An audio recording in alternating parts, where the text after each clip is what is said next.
মাদেরকে আমরা অনেক নরম হয়ে যেতে দেখছি, দুর্বল হয়ে যেতে দেখছি। এটা অনেক কষ্টের বিষয় আমাদের জন্য।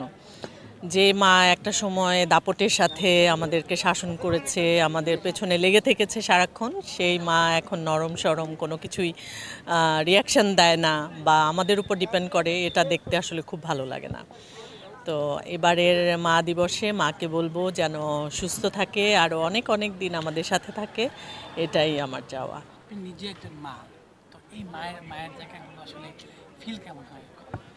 মায়ের আসলে ফিলিংটা কখনো বলে বোঝানো যায় না যে মাদের ফিলিং কেমন হয়। মানে এখন তো মনে হয় যে এটাই জীবন, এরকমই হওয়ার কথা ছিল, এরকমই।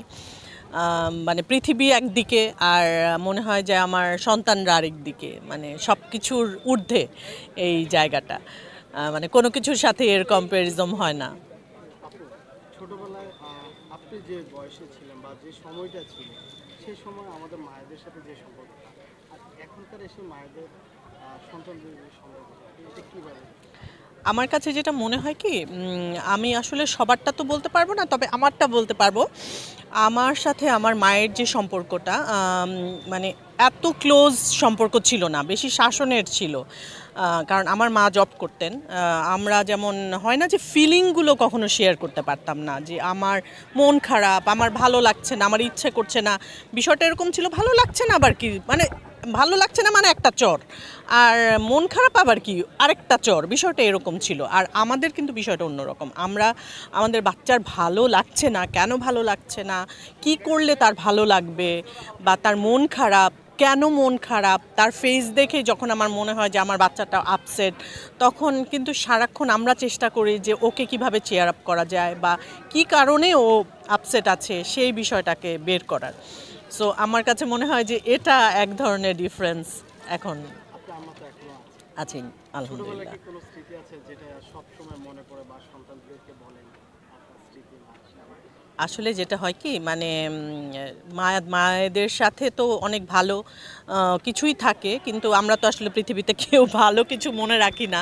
আমরা সবসময় খারাপ জিনিস মনে রাখি। যেমন সন্তানদেরকে বেশিরভাগ ওটাই বলা হয় যে তোমরা দেখা যায় যে তোমরা ব্যথা পেয়েছো, আমরা তাড়াতাড়ি করে তটস্থ হয়ে যাই যে ওর ব্যথাটা কিভাবে পেলো, ওটার মধ্যে কি লাগানো যায়, কি করা যায়, ডক্টরের কাছে নিয়ে যেতে হবে কিনা। আর আমাদের ছিল ব্যথা পেলে উল্টা বকা, মানে কেন আমরা গেছি, কেন ব্যথা পেলাম, কেন খেলতে গেলাম। আর আমরা কিন্তু ঠেলে ধাক্কে এখন বাচ্চাদেরকে খেলতে পাঠাই যে যাও, ব্যথা পেলে কিচ্ছু হবে না, ব্যথা পেলে আমি দেখব।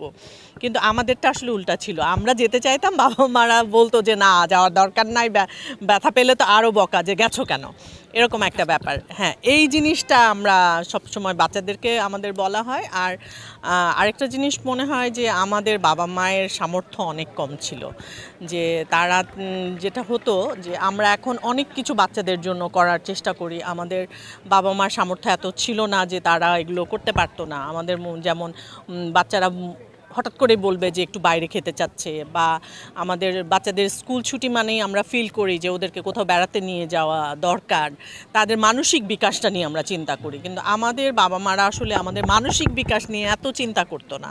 তাদের মনে হতো কি খাওয়া দাওয়া করানো, স্কুলে পড়ানো, প্রেশার দেয়া, পড়াশোনার প্রেশার, টিচার, হুজুর, গানের ক্লাস, নাচের ক্লাস, মানে ব্যাক টু ব্যাক বিভিন্ন অ্যাক্টিভিটিতে তা আমাদেরকে ইনভলভ রাখা, আমাদের যে ফ্রি টাইম দরকার, আমাদের যে প্রকৃতির মাঝে যাওয়া দরকার, এটা কিন্তু আমাদের বাবা মারা কখনোই চিন্তা করে নাই। আপু, শেষ প্রশ্ন, আগামীকালকে যেহেতু মায়েদের দিবস, আপনি একটা নিজের জায়গা থেকে মায়েদের উদ্দেশ্যে কি বলবেন? আমি আমার মায়েদের, আমাদের জেনারেশনে, মানে আমরা যারা আছি, আমাদের মারা যারা আছে তাদেরকে বলবো যে তারা আমাদের জন্য অনেক কষ্ট করেছেন। তাদের জেনারেশনে, তাদের যুগে অনেক প্রতিবন্ধকতার মাঝখানে তারা আমাদেরকে সামনে এগিয়ে দিয়েছে। আমরা অনেক কিছু করতে পেরেছি শুধুমাত্র তাদের সাপোর্টের জন্য।